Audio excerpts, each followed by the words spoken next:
I'm Robin Draper. I'm with AuthenticFlorida.com, which is a website devoted to the simple and delightful pleasures of Florida living, featuring off-the-beaten-track travel, cuisine, gardening, fitness.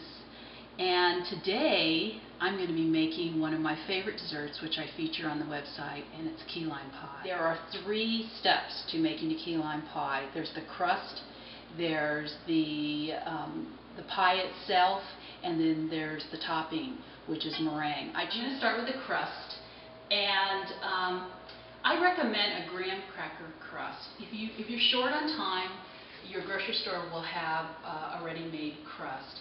But this is very easy. It takes you about 5 or 10 minutes to make it. And what I use is just graham crackers. I just use 1 packet. And the idea is to put in your Cuisinart and break it up so it's a fine mealy. It's fine and mealy. Then I add a 1/3 of a cup of sugar and 5 tablespoons of butter.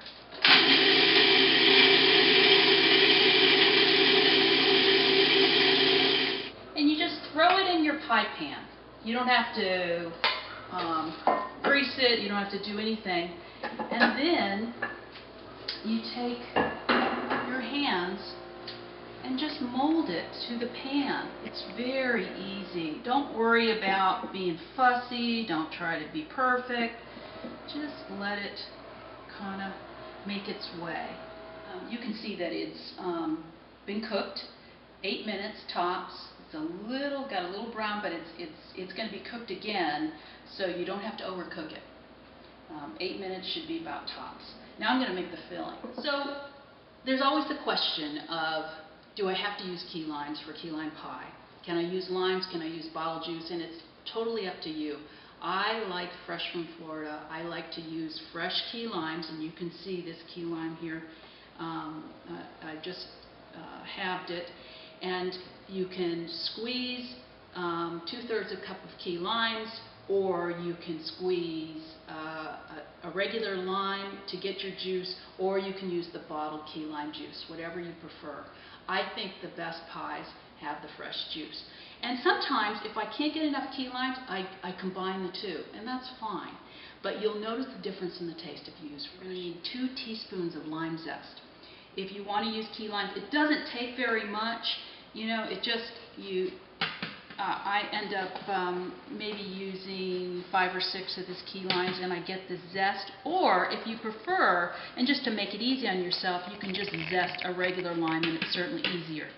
But the trick is, don't try to zest the lime after you've already squeezed the limes. Do it before. A recommendation I have is, if you're going to use key lime juice, don't use a juicer for that. You can certainly use a juicer with regular lime. But the best way that I found how to do it is to use one of these presses. And if you do, you just lay it in there and press it. And of course, the fresher the limes, the more juice you're going to get. Now we're up to the filling for the pie.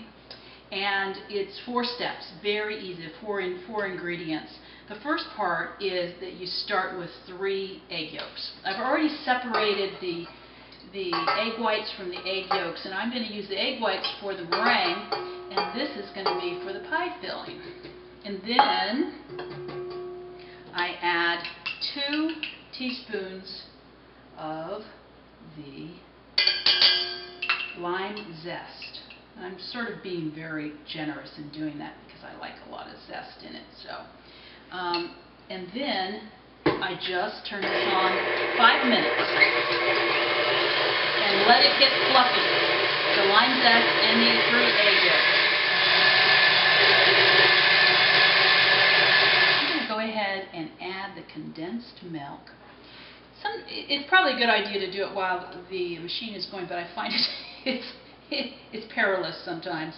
So I just go ahead and throw it in. And once I put in the condensed milk, this is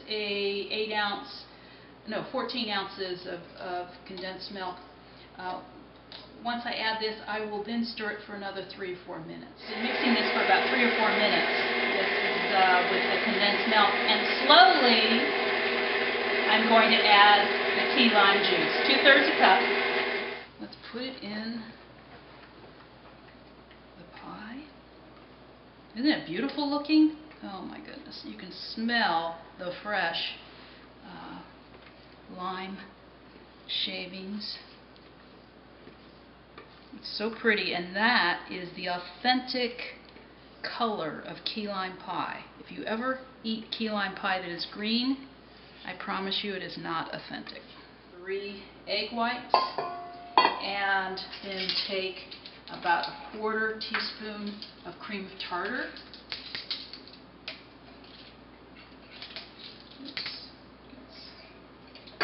And put it in there and just put it on high.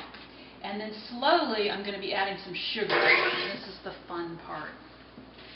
We get to put it on top. It's like being a kid all over again, making a big mud pie.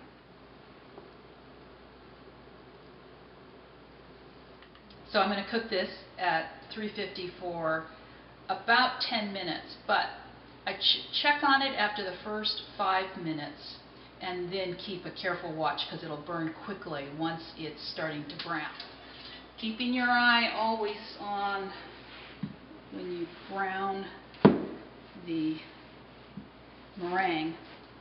And that is your key lime with meringue pie. And what I'll do is I will put this in the refrigerator for about 3 or 4 hours and let it cool down. If you want to make frozen key lime pie, you can put it in the freezer, but I tend to prefer just cold key lime pie. And I'll be serving it tonight with some fresh Florida fish.